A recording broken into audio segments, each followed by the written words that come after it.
Global hunger ഇൻഡെക്സിൽ ഭാരതം 111 സ്ഥാനത്താണെന്നാണ് professor Mary George അവരുടെ ഒരു വീഡിയോയിൽ പറയുന്നത്. ഒരു മോഡിയുള്ള വിരോധം കാരണം വായിൽ തോന്നുന്നത് പാടി നടക്കുകയാണ് ഇവർ ചെയ്യുന്നത്. ഇവർ ശരിക്കും എങ്ങനെ പ്രൊഫസറായി എന്നുള്ളത് അന്വേഷിക്കേണ്ട വിഷയമാണ്.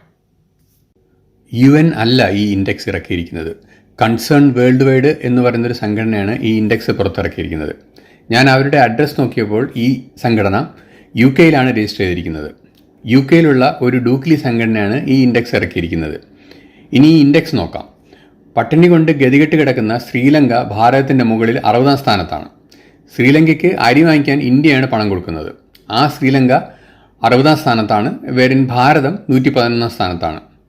ഒരു ചാക്ക് ഗോതമ്പിന് വേണ്ടി ആളുകളെ കൊല്ലുന്ന രാജ്യമാണ് പാകിസ്ഥാൻ. ഈ പാകിസ്ഥാൻ ഭാരതത്തിൻ്റെ മുകളിലാണ്. എച്ചിൽ നിന്ന് ജീവിക്കുന്ന രാജ്യമാണ് വെനിസ്വേല. ആ വെനിസ്വേലയും ഭാരതത്തിനേക്കാളും മുകളിലാണ്. ഇതും നമ്മൾ വിശ്വസിക്കണം. 305% വെനിസ്വേലയിലെ പണപ്പെരുപ്പം. ഏറ്റവും മുകളിലുള്ള 18ാമത്തെ രാജ്യമാണ് ടർക്കിയാണ്. ഈ ടർക്കിയും അവിടുത്തെ 50% ഈ ടർക്കിയിലെ പണപ്പെരുപ്പം. അങ്ങനെയുള്ള ടർക്കിയാണ് ഏറ്റവും മുകളിൽ 18ാം സ്ഥാനത്ത് വരുന്നത്. ഇതും നമ്മൾ വിശ്വസിക്കണം. ഭാരതത്തിൽ 80 കോടി ആളുകൾക്ക് എല്ലാ മാസവും 35 കിലോ ധാന്യം മോഡി സർക്കാർ സൗജന്യം ഒഴുക്കുന്നുണ്ട്. അതായത് 80 കോടി എന്ന് പറഞ്ഞാൽ ഇവിടുത്തെ ഈ പോവർട്ടി ലൈനിലുള്ള ആൾക്കാരെന്നാണ് ഉദ്ദേശിക്കുന്നത്.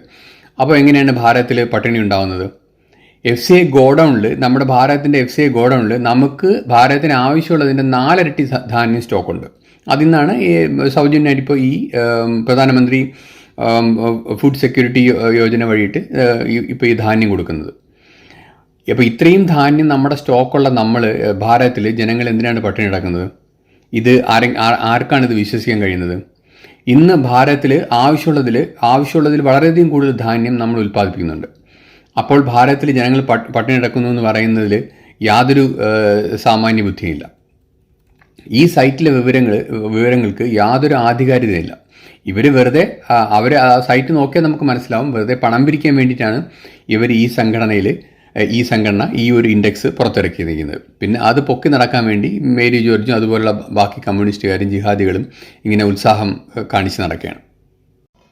അപ്പോൾ ഇങ്ങനെയുള്ള ഒരു ഉഡായിപ്പ് സംഘടനയുടെ ഇൻഡെക്സും കൊണ്ടിട്ടാണ് ശ്രീമതി മേരി ജോർജ് മോഡിയെ വിമർശിക്കാൻ വേണ്ടി ഇറങ്ങിയിരിക്കുന്നത്. ഇവർ പ്രൊഫസറായിരുന്നു എന്നാണ് പറയുന്നത്. ഇവർ പഠിപ്പിച്ചിരുന്ന കുട്ടികൾക്ക് എന്ത് സംഭവിക്കുമെന്ന് കണ്ടറിയേണ്ട കാര്യമാണ്.